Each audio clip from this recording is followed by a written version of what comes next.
अस्सलाम वालेकुम viewers, Islamabad livestock farm की तरफ से हम आपको दोबारा खुशामदीद कहते हैं। आज की इस वीडियो के अंदर डॉक्टर साहब ने रिक्वेस्ट की है, काफ़ी रिक्वेस्ट हमें आ रही थी कि जी जो फीडिंग मॉडल्स हैं उनके ऊपर थोड़ा सा ज़रा शेयर करें, डॉक्टर साहब के व्यूज़ क्या हैं, इनके ओपिनियन क्या है। तो डॉक्टर साहब ने आज इनको बड़ी मुश्किल पकड़ा है, हमने इनको बुलाया आज हमें बताएंगे कि डिफरेंट फीडिंग मॉडल्स या जो मुख्तलिफ़ किस्म के बकरियों के उनको जो खुराक देने के मॉडल्स हैं वो कौन कौन से हैं। तो अस्सलाम वालेकुम डॉक्टर साहब, कैसे हैं आप? वालेकुम सलाम वरहमतुल्लाह, अल्हम्दुलिल्लाह खैरियत। तो डॉक्टर साहब, लास्ट टाइम जो हमने वीडियो बनाई थी काफ़ी अच्छा फीडबैक था, लोगों ने बहुत ज़्यादा रिक्वेस्ट और भी की है, कुछ टॉपिक्स भेजे हैं उन्होंने। उसमें से जो उन्होंने एक टॉपिक भेजा था, काफ़ी लोगों की तरफ से ये आया था कि ये बताएं कि फीडिंग मॉडल्स कौन कौन से हैं बकरियों के लिहाज से, और उसमें कॉस्ट और न्यूट्रिशन दोनों के लिहाज से, और अच्छा क्या है, क्या मतलब आपकी सजेशंस क्या हैं कि बेहतर क्या चीज़ है, या न्यूट्रिशनल वैल्यू कॉस्ट को कैसे मेंटेन रखा जा सकता है। तो सबसे पहले तो सब हमें बता दें कि फीडिंग मॉडल्स हैं कितने इस वक्त हमारे पास। सर वर्ल्ड वाइड को डिस्कस करें तो दुनिया में जो इस टाइम ज़्यादा फीडिंग मॉडल चल रहे हैं वो ग्रेजिंग मॉडल है, लेकिन उनकी ग्रेजिंग में और हमारी ग्रेजिंग में काफ़ी सारा फ़र्क होता है। फीडिंग मॉडल का बेसिक पर्पज़ या जो चीज़ डिसाइड करती है कि आपने कौन सा मॉडल फॉलो करना है फीडिंग में, वो उस फीडिंग की कॉस्ट होती है। क्योंकि फार्मिंग में मेजर कॉस्ट जो है हमारी वो फीड की कॉस्ट ही होती है। तो उसको कम करने के लिए, उसको कंट्रोल करने के लिए आप डिसाइड करते हैं कि आपने कौन सा मॉडल चूज़ करना है। पाकिस्तान के हवाले से बात करें तो पाकिस्तान में स्टॉल फीडिंग के मॉडल बहुत कम है बकरियों में। ज़्यादा आप कह लें 90% एक रफ एस्टिमेट के मुताबिक जो लोग बकरियों की फार्मिंग कर रहे हैं वो ग्रेजिंग पे ही फोकस करते हैं। फिर कुछ ग्रेजिंग प्लस स्टॉल फीडिंग वाले हैं, और बहुत कम ऐसे मॉडल हैं जो 100% स्टॉल फीडिंग वाले हैं। इसके बारे में काफ़ी मिथ्स भी हैं। लोग कहते हैं कि बकरी को बांध के आप नहीं खिला सकते, बकरी को जब तक आप खोलेंगे नहीं ये पलेगी नहीं, इसका बिहेवियर ऐसा है, इसकी साइकी ऐसी है।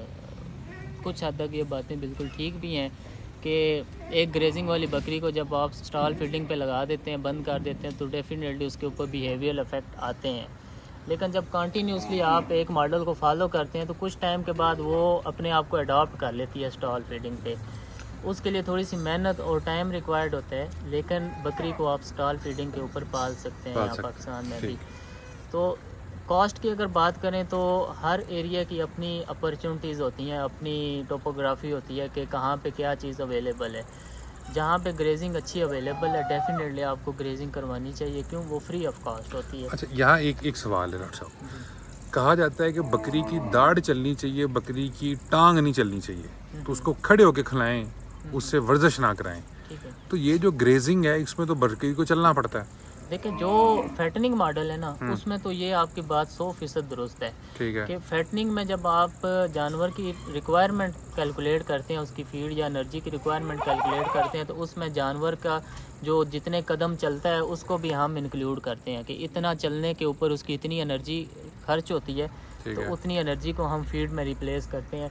फैटनिंग का मॉडल एक अलग है, उसमें आपका टोटल टारगेट ही वज़न होता है कि आपने उस जानवर को मोटा करना है। तो लाजमी बात है जानवर जब चलेगा नहीं, अपनी कैलोरीज बर्न नहीं करेगा, तो वो सारी उसके जिस्म में डिपॉजिट होंगी, तो वो जल्दी वेट गेन करेगा। तो हम अगर ये तो अब ये बात ठीक है, फैटनिंग वाले को तो ये ठीक है, लेकिन जो ब्रीडिंग में ना आपने एक ऑप्टिमम बॉडी स्कोर मेंटेन करना होता है, ना आपने उसको कमज़ोर करना होता है जानवर को, और ना आपने उसको बहुत ज़्यादा मोटा कर लेना होता है। मोटे जानवर में कंसेप्शन के या ठहरने के जो प्रॉब्लम्स आ जाते हैं, ज़्यादा फैट ड्रॉपलेट्स की वजह से उसके यूट्रस में फ़ैट डिपॉजिट होती है स्पर्म्स की, और उसकी ट्रैवलिंग में वो हिंडर करती है।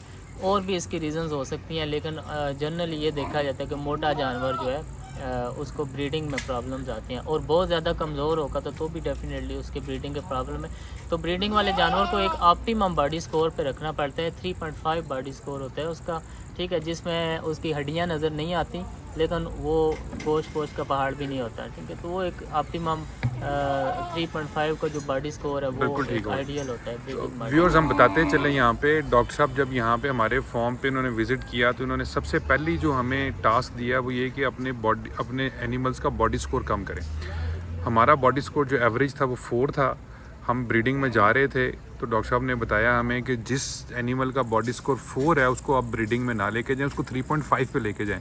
एग्जैक्टली। तो इन्होंने फिर हमें खुराक उनकी चेंज कराई, सारा कुछ चेंज कराया, तो अब हम उनको पीछे 3.5 पे लेके जा रहे हैं। तो ये मिथ है या ये है कि जी बकरी मोटी और तगड़ी और वो होनी चाहिए, तो वो शायद बहुत मोटी बकरी जो है या बहुत सेहतमंद बकरी जो है, सेहतमंद नहीं, जो बहुत मोटी बकरी है उसके लिए कंसेप्शन रेट का मसला हो सकता है। ठीक है डॉक्टर साहब, ये बात होगी, वापस आते हैं अपने टॉपिक पे। तो ग्रेजिंग में कितने मॉडल हैं डॉक्टर साहब? सर ग्रेजिंग में पाकिस्तान में जो फॉलो होते हैं वो एक ही मॉडल है, राउंड द ईयर ग्रेजिंग है। या कुछ ऐसे एरिया है जहाँ पे फसलें काश्त होती हैं, जब फसल उठती है तो पीछे जो फसल के बाकियात होते हैं तो वो फॉर सम टाइम जो है वो जब तक वो ज़मीन में अवेलेबल हैं चीज़ें तो तब तक के लिए ग्रेजिंग होती है, देन उसको दोबारा लोग शिफ्ट कर लेते हैं। हमारी जो ज़्यादा गोट पॉपुलेशन है वो उसको हम कहते हैं नोमैडिक, जो चरवाहे होते हैं जो फ्लाक्स लेके मूव करते हैं राउंड द प्रोविंस या पूरे सूबे में या 2-3 सूबों में वो घूमते हैं। ठीक है, तो वो तो कंटिन्यूस ग्रेजिंग मॉडल है कि वो चलते रहते हैं, ग्रेजिंग ही करवाते हैं, उसमें स्टॉल फीडिंग का कोई कंसेप्ट नहीं होता। तो न्यूट्रिशन को अगर डिस्कस करें तो हमारी जो ग्रेजिंग है वो इतनी अच्छी नहीं है, इतनी एफिशिएंट नहीं है कि 100% बकरियों की रिक्वायरमेंट को पूरा करे। तो जो कंबाइन मॉडल हैं, मतलब ग्रेजिंग प्लस जो स्टॉल फीडिंग है वो ज़्यादा बेहतर है। उसमें ये होता है कि जानवर को जितना बाहर से मिल गया वो आपने असेस करना होता है कि आपकी ग्रेजिंग का पोटेंशियल कितना है, ग्रेजिंग लैंड का पोटेंशियल कितना है। जितना उसको ग्रेजिंग से मिल गया उसको आप अवेल करें, जो कमी बेशी रह गई उसको घर आके पूरा करें। जो बेस्ट मॉडल है वो ग्रेजिंग की अगर बात करें तो रोटेशनल ग्रेजिंग का एक कंसेप्ट होता है। उसमें आप अपनी एक ग्रेजिंग लैंड मेंटेन करते हैं। ये आप कह रहे हैं रोटेशनल ग्रेजिंग? रोटेशनल ग्रेजिंग उसको मैं एक्सप्लेन करता हूँ कि उर्दू में बता सकेंगे। उर्दू में यही है कि उसको मैं एक्सप्लेन कर देता हूँ कि रोटेशनल ग्रेजिंग क्या होती है। उसमें आपके पास एक पैच ऑफ लैंड है, ज़मीन का एक हिस्सा है, उसको आप असेस करते हैं कि ये इतनी बकरियों के लिए काफ़ी है पूरे साल के लिए। उसके अंदर जो भी ग्रेजिंग अवेलेबल है, 2 ऑप्शन, या तो उसके अंदर खुद जो है वो वेजिटेशन ग्रो कर रही है, नेचुरल ग्रेजिंग अवेलेबल है, या फिर ये कर सकते हैं कि आप उसके अंदर कल्टीवेशन कर सकते हैं, आप अपनी मर्ज़ी के चारे लगा सकते हैं। तो मोस्टली लोग जंतर लगाते हैं, उसमें दालें लगा लेते हैं या कोई ना कोई सीजनल क्रॉप लगा लेते हैं वहाँ पे जो बकरियाँ खाती हैं। प्लस उधर कोई झाड़ी वगैरह भी होती है, बेरी होती है, किकर होता है, जो नेचुरल वेजिटेशन होती है वो भी अवेलेबल होती है। तो उसको इम्प्रूव करने के लिए, बढ़ाने के लिए आप उसकी कल्टीवेशन भी कर लेते हैं साथ, ताकि वो ग्रेजिंग का पोटेंशियल बढ़ जाए। रोटेशनल ग्रेजिंग ये होती है कि आपने पूरी ज़मीन का जो वो पैच है उसको 3 या 4 हिस्सों में तकसीम कर लेना होता है। ठीक है, अगर आप 3 हिस्सों में तकसीम करेंगे तो आप 4 महीने एक पैच के ऊपर जानवर को ग्रेज करेंगे, देन अगले 4 महीनों में नेक्स्ट पैच पे शिफ्ट हो जाएंगे, अगले 4 महीनों में तीसरे पैच पे शिफ्ट हो जाएंगे, देन घूम के आप पहले पैच पे जब आते हैं तो उस हिस्से को, वहाँ पे जितनी वेजिटेशन है उसको 8 महीने मिल जाते हैं रीग्रो करने के लिए। तो वो दोबारा इतनी ग्रो कर जाती है कि जब दोबारा जानवर आता है वहाँ पे सफिशेंट चारा अवेलेबल होता है उसको खाने के लिए। ठीक। अब फ़ायदा क्या होता है इस चीज़ का, रोटेशनल ग्रेजिंग का? जब कंटिन्यूस ग्रेजिंग पे आप जाते हैं ना, कि लगातार पूरे पैच में आप ग्रेजिंग करवाते रहेंगे तो जो पौधा उगेगा, जो कॉम्पल निकलेगी, बकरी उसको ऊपर से खा लेगी, उसको बड़ा होने का टाइम नहीं मिलेगा। ठीक है। तो जब रोटेशनल ग्रेजिंग करवाते हैं तो उसको बड़ा होने का टाइम मिल जाता है। 8 महीनों में वो एक कॉम्पल से कोई 20 कॉम्पलें बन जाती हैं, वो टहनी बन जाती है। ठीक है, उस टहनी को बकरी जो है मुकम्मल तौर पे नहीं खा सकती, वो बच जाती है। 4 महीने उसमें बकरी खाएगी, 8 महीने बाद वापस आएगी तो दोबारा उसको कोई फ़र्क नहीं पड़ेगा। एक टर्म यूज़ होती है, उसको हम कहते हैं डेजर्टिफिकेशन। हम जो ग्रेजिंग करवाते हैं बेसिकली वो डेजर्टिफिकेशन है, कि हम पौधे को ग्रो होने का टाइम ही नहीं देते। वो कॉम्पल निकलती है खाई जाती है, निकलती है खाई जाती है, निकलती है खाई जाती है, एक टाइम आता है कि वो ख़त्म हो जाती है। ठीक है, तो रोटेशनल ग्रेजिंग का कंसेप्ट इसलिए अच्छा है कि वहाँ पे आप ज़मीन की डेजर्टिफिकेशन भी नहीं होने देते और जानवरों के लिए खुराक में भी कई गुना इजाफा हो जाता है। तो आप अपनी ज़मीन को अगर थोड़ा सा मैनेज कर लेते हैं, उसको फेंसिंग करके या किसी भी तरीके से उसको अगर डिवाइड कर लेते हैं 3 हिस्सों में या 4 हिस्सों में तक डिवाइड कर लेते हैं, तो आप 3 से 4 गुना ज़्यादा न्यूट्रिशन ले सकते हैं उसी पैच ऑफ लैंड से, उतनी ही ज़मीन से। ठीक। तो डॉक्टर साहब ये तो अब ज़रा ये तो आपने उधर आ गए ग्रेजिंग मॉडल पे, अब ज़रा हमें बता दें जो स्टॉल फीडिंग है, स्टॉल फीडिंग के ऊपर मैं आपको बताऊं कि आप YouTube खोल के देख लें, वहाँ पे 10,000 फार्मूले पड़े हुए हैं, ये कराएं, ये डालें, ये डालें। यहाँ तो वो जो जो जो डाल रहे हैं उसके अंदर वो बिल्कुल ही कॉस्ट को बिल्कुल एक साइड पे ले जाता है। दूसरा, कैसे इसको बैलेंस कर सकते हैं स्टॉल फीडिंग को, कैसे बैलेंस? हाँ, फीड फार्मूलेशन के अंदर जो कास्ट है वो प्राइमरी ऑब्जेक्टिव है। पहली चीज़ जो देखनी चाहिए फीड फार्मूलेशन के अंदर, इन माय ओपिनियन, कास्ट देखनी चाहिए। दूसरी चीज़ फिर न्यूट्रिशन आती है, ठीक है। हो सकता है कुछ लोगों के नज़दीक पहली चीज़ न्यूट्रिशन और दूसरी कास्ट हो, लेकिन करंट सिनेरियो में मैं तो ये कहता हूँ कि पहली चीज़ आप कास्ट देखें, फिर न्यूट्रिशन देखें। पिछली वीडियो में हमने एक चीज़ डिस्कस की थी कि जो अवेलेबल रिसोर्सेज हैं उनके अंदर रहें, ठीक है।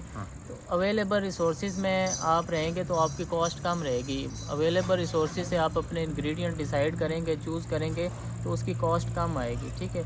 देन न्यूट्रिशन है, न्यूट्रिशन को बैलेंस करना मुश्किल नहीं होता, कॉस्ट को कंट्रोल करना मुश्किल होता है। तो जब भी आपने फीड फार्मूलेशन करनी है, न्यूट्रिशन पूरी रखते हुए आपने कम से कम कॉस्ट में फार्मूला तैयार करना, उसको लीस्ट कॉस्ट फार्मूलेशन कहते हैं। बाज़ दफ़ा लोग क्या करते हैं कि वो उनका होता है कि जानवर बस मोटा हो जाए, सेहतमंद हो जाए, कॉस्ट का कोई मसला नहीं है, सोयाबीन डाल रहे हैं, वट जो भी डाल रहे हैं। ये देखिए, ये 10, 15, 20, 50 जानवरों के लिए तो ठीक है, आप अपनी जेब से लगाएं। मैं अगर बात करूं 400, 500 बकरियों की, ठीक है, तो वहाँ पे आप इस तरह इतने खुले दिल के साथ नहीं चल सकते। डेफिनेटली कमर्शियल मॉडल में आपने कॉस्ट पहले देखनी होती है। तो जितने स्टॉल फीडिंग में आपने सारी फीड क्योंकि उसको खुद प्रोवाइड करनी है, उसमें बाहर से जो आपकी ग्रेजिंग से जो मिल जाता है वो वाला आपको एज नहीं है, आपने 100% कास्ट बियर करनी है। तो स्टॉल फीडिंग में फीड की कास्ट एक बहुत बड़ा फैक्टर है। ठीक हो गया डॉक्टर साहब। अच्छा, तो इसका मतलब डॉक्टर साहब फिर ये हुआ कि अगर हम इसको सम अप करें पूरी गुफ्तगू को, तो इसका मतलब ये हुआ कि दोनों मॉडल के अपने अपने फ़ायदे नुकसान हैं। किसान को, फार्मर को एक बैलेंस अप्रोच रखनी है। अगर वो ग्रेज़ करा रहा है तो उसको कोई ना कोई ग्रेन साथ डाले और वो देख ले कि उसकी किस चीज़ की कमी है, उसकी किस इलाके में ग्रेज़ करा रहा है, उसमें जिसकी कमी है उसके ग्रेन के थ्रू वो पूरा कर दे। कि बॉडी स्कोर एक बेस्ट इंडिकेटर है आपके जानवरों की फीड और उसकी क्वालिटी और उसकी न्यूट्रिशन को एक्सेस करने के लिए, ठीक है। बॉडी स्कोर को देखें, जानवर का बॉडी स्कोर 3.5 से ना गिरने दें, ठीक है, 4 से ऊपर ना जाने दें, ठीक है। अगर वो ग्रेजिंग से पूरा हो रहा है तो वेल एंड गुड, 100% ग्रेजिंग करवाएं। अगर नहीं हो रहा तो फिर उसको घर में भी खुराक दें, लेकिन बॉडी स्कोर आप मेंटेन रखें उस जानवर का, तो आप बेस्ट परफॉर्मेंस उससे ले सकेंगे। बॉडी स्कोर अगर ऊपर नीचे है तो ऊपर की सूरत में भी नुकसान है, नीचे की सूरत में भी नुकसान है। तो दूसरी चीज़, जहाँ पे ग्रेजिंग अवेलेबल है, जहाँ पे फ्री कॉस्ट जो है वो ग्रेजिंग अवेलेबल है, चारा अवेलेबल है, उसको ज़रूर अवेल करें, उस अपॉर्चुनिटी का फ़ायदा उठाएं। फसल उठी है उसके बाद ग्रेजिंग बढ़ी है, उसका फ़ायदा उठाएं।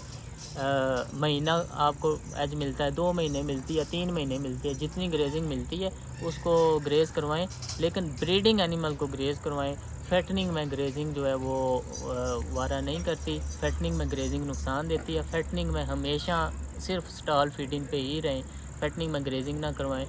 दूसरी ऑप्शन ये हो सकती है कि आप ग्रेजिंग जो करवा रहे हैं वो आप अपनी ज़मीनों में खुद फसल काश्त करें और उस खड़ी फसल में फिर जानवर को ग्रेज़ करवाएं, तो वो एक अच्छी ऑप्शन है, लेकिन वो यहाँ पाकिस्तान के सिनेरियो में बहुत ही इम्प्रैक्टिकल है। बिल्कुल ठीक। डॉक्टर साहब बहुत शुक्रिया, बातें बहुत मुफीद हैं, किसान के लिए, फार्मर के लिए बहुत इंपॉर्टेंट है, लेकिन टाइम कम है, लंबी वीडियो नहीं कर सकते हम। ये किसी दिन फिर इस टॉपिक को, बड़ा लंबा टॉपिक है ये, मुझे याद है आपने मेरे साथ इसके ऊपर बड़ी एक सैर हासिल गुफ्तगू की थी, वो हम इसको 15 मिनट के अंदर तो काबू नहीं कर सकते, बंद नहीं कर सकते पूरी गुफ्तगू को। लेकिन डेजर्टिफिकेशन की आपने बात की कि खेतों का बेड़ा गर्क हो जाएगा अगर आप सिर्फ एक लैंड के ऊपर चराते जाएंगे। इम्पॉर्टेंट टर्म मैंने पहली दफ़ा सुनी आपसे, डिजर्टिफिकेशन वाली। अपॉर्चुनिस्टिक ग्रेजिंग की भी आपने एक बात की कि हमें जो मिल गया खिला दिया, ठीक है, जो मिल दिया खिला दिया। कोई ग्रेजिंग मॉडल नहीं है हमारे यहाँ, वो मॉडल नहीं है, वो एक अपॉर्चुनिटी है, वो एक अपॉर्चुनिटी है, ठीक है, अवेलेबल है फीड, आप उसका फ़ायदा उठाएं। बिल्कुल ठीक। ठीक हो डॉक्टर साहब, बहुत शुक्रिया। अगली वीडियो में आपसे फिर मुलाकात होगी। Thank you very much. और व्यूअर्स, आप इस तरह की अगर वैल्यूएबल फीडबैक, वैल्यूएबल इंफॉर्मेशन आप सुनना चाहते हैं, हमारे एक चैनल को ज़रूर सब्सक्राइब कर लें। हम कोशिश करते हैं कि एक वैल्यूएबल फीडबैक लेके आएँ, एक इल्मी गुफ्तगू लेके आएँ, वो जो गुफ्तगू है ना कि जी बकरी रखें और अमीर हो जाएं और बकरी रखें और ये हो जाएं, उस गुफ्तगू से हम थोड़ा सा इज्तनाब करते हैं। बहुत शुक्रिया आपका, थैंक यू, अल्लाह हाफ़िज़।